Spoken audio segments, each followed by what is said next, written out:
महाराज जी बिना दान पुण्य के भगवत प्राप्ति हो सकती है? बिल्कुल हो सकती है। मतलब केवल नाम जप करें? अरे भैया, केवल नाम जब करने लगे तो महात्मा हो गए, इससे बड़ा कोई दान ही नहीं है। हाँ, दान पुण्य किसका करना है, किसको करना है?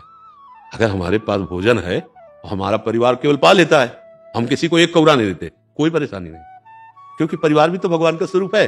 हम मेहनत करते हैं, परिवार को पवाते हैं, पर राधा राधा जपते हैं, किसी को कष्ट नहीं देते, अधर्माचरण नहीं करते, किसी को दुख नहीं पहुंचाते, भगवत प्राप्ति हो जाएगी। 1 रुपए की जरूरत नहीं भगवत प्राप्ति। जैसे हम मंदिरों वगैरह में जाते हैं महाराज जी। तो हमें वहाँ कहा जाता है जी। इतना दान कीजिए, तो हाँ। उसकी पाप तो नहीं है ना? नहीं, बिल्कुल नहीं। भगवान ने कभी तुमसे मांगा है क्या? है? ये हिंदू समाज पीछे जा रहा है। नहीं, हमको किसी समाज से मतलब नहीं, हमें केवल व्यक्तित्व से मतलब। एक एक व्यक्ति अगर अपना सुधार कर ले तो हमारी पूरी समाज सुधर जाएगी। हम लोग क्या करते हैं, एक दूसरे पर थोपते हैं। बात समझना हमारी बात। हम किसी एक धर्म को लेकर बोलते हैं, हम किसी एक पक्ष को लेकर बोलते हैं। यहाँ राधा के कुंज निवासिनी श्री स्वामिनी जी के सानिध्य में यहाँ किसी भी धर्म या किसी भी का पक्षपात नहीं है। यहाँ सिर्फ अध्यात्म चर्चा है, वो अध्यात्म व्यक्तिगत होती है। अगर आप सुधार करें, आप सुधार करें, आप अब तो समाज का अपने आप हो गया ना। हाँ, भगवान ने मांगा है आपसे, मन मना भव मद भक्तो।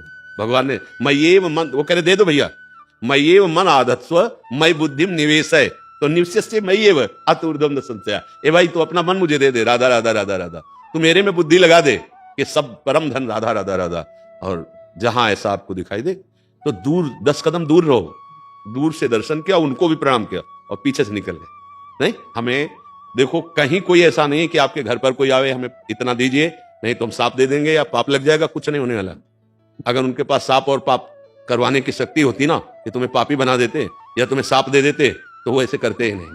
जिसके अंदर सामर्थ्य होती है वो ऐसा करता नहीं है। बात खुली समझो।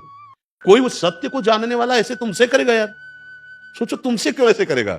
जिनके तुम दर्शन करने जा रहे हो वो लक्ष्मीपति है, उनकी सेवा में हम हैं। हम तुमसे ऐसे करें तो तुमसे बड़ा मतलब समझो। अब वो शब्द हम क्या, तुम उनको नहीं जाने जिनकी सेवा में हो, और अगले बंदे से कह रहे हो इतना रुपया दे दो, और वो महालक्ष्मी पति तो हमारे पास खड़ा है यार, कितनी बड़ी भूल है। लेकिन सत्य बात यह है, भगवान को तुमसे कुछ नहीं चाहिए। देखो, हम कई बार बताया भगवान कैसे प्रसन्न होते। जैसे तुम पिता एक हो, तुम्हारे 4 पुत्र हो, तुम सेव लाए, केला लाए, 2-2 बच्चों को दे, एक सेव एक केला, तीनों छीले और पाने लगे, और एक दौड़ के आया और छील के ऐसे कहा पापा आप, अब आपका हृदय क्या होगा? नहीं, एकदम बलिया। और आप ऐसे करोगे, ला इधर, और अपने हाथ से उसे पवाओगे, नहीं पाओगे। 3 को वो दुलार नहीं मिलेगा जो उसको मिलेगा। इसी को भगवत आराधना कहते हैं। हमारे पास जो नमक रोटी भगवान ने दी, हम अपने प्रभु को घर में भोग लगाते पाते हैं। हमारे पास जो मेहनत का कमाया वो पैसा माँ है, पिता है, बहन है, परिवार है, उनकी सेवा में लगाते हैं। 100 रुपया अगर हमें लगा ज्यादा बच गया इष्टरा में है, तो हम उसे गंदे आचरणों में ना करके किसी बीमार की सेवा में, किसी पशु पक्षी की सेवा में, किसी ऐसी जगह जो तुम्हें कभी नमस्कार ना करे, सेवा उसी मानी जाती है। कि वो अगर ऐसे बोलना ना थैंक यू भाई साहब, तो हमारी सेवा अधूरी हुई। वो थैंक यू भी ना बोलने पावे, वो ऐसे नेकी कर दरिया में डाल जैसा भाव है ना। हाँ, कोई जरूरत कहीं भी ऐसा नहीं लिखा। हाँ, ये जरूर हमें अभद्र व्यवहार कहीं भी किसी से नहीं करना। तुम्हारे घर जैसे कोई आता है, राधे श्याम जी बोलिए, मृदु वचन पहला स्वागत, राधे राधे, क्या है, हमें 500 रुपया चाहिए, हमारी श्रद्धा नहीं है या हमारी सामर्थ्य नहीं, खुली बात है। आप चाहें पानी आपको पिला सकते हैं, आप चाहें आपको रोटी खवा सकते हैं, आप गेट के बाहर बैठिए। अगर नहीं हमें रुपया चाहिए, आराम से चले जाइए, कोई अपराध नहीं। हम मृदु वचन बोले, हम अभद्र व्यवहार क्यों करें किसी के सामने? अगर वो कह दे कि फिर अगर हम ऐसे खाली गए तो तुम नष्ट हो जाओगे, तो कुछ ना बोले, अपने दरवाजे से अंदर आ जाए। वो खुद नष्ट हो रहा है, देखो कितना जल रहा है। आप खुद देखो उस समय वो व्यक्ति कितना जल रहा है, कितना कड़ुआ उससे बदबू आ रही है उसकी जलन की। हाँ, नहीं, कभी नहीं डरना चाहिए। जो भगवान के जन होते हैं वो किसी का अमंगल इसलिए कर देंगे कि उसने कुछ दिया नहीं।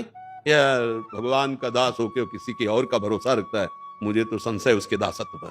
नहीं, हाँ, भगवान का दास कभी ऐसे नहीं करता। अगर आचार्यों ने आदेश किया तो केवल इसके लिए कि 1-1 रोटी, मधुकर की तरह भौरा जैसे 1-1 फूल से पराग लेता है, ऐसे 1-1 घरों से आधी रोटी 1 रोटी मांग ली, पाया, दिन भर भजन किए, वो तो मार्ग है। लेकिन रुपया मांगने वाली बात आज तक हमने कहीं नहीं पढ़ी। कहीं किसी भी विषय के लिए रुपया मांगने की जरूरत नहीं। विश्वम्भर भगवान सबका भरण पोषण करते हैं, जिस समय जो आवश्यकता होती है बहुत बहुत उनको पता है। हाँ, हमें लगता है पैसा दे के भगवत प्राप्ति होती भी नहीं है। अगर होती तो बड़े बड़े लोग खरीद लेते, भगवान को नहीं खरीद लेते तो 1000 करोड़ तो ले लो, 2-4 बार खरीद लेते, ऐसे भी लोग हैं। लेकिन लक्ष्मी जी चरण चापती रहती है, भगवान उधर देखते रहे तो भला यार। भगवान तो अपने प्रेमी जनों से मिलते हैं, और प्रेम पैसे से खरीदा नहीं जाता, वो भजन से होता है और धन्यता से होता है। ठीक है ना?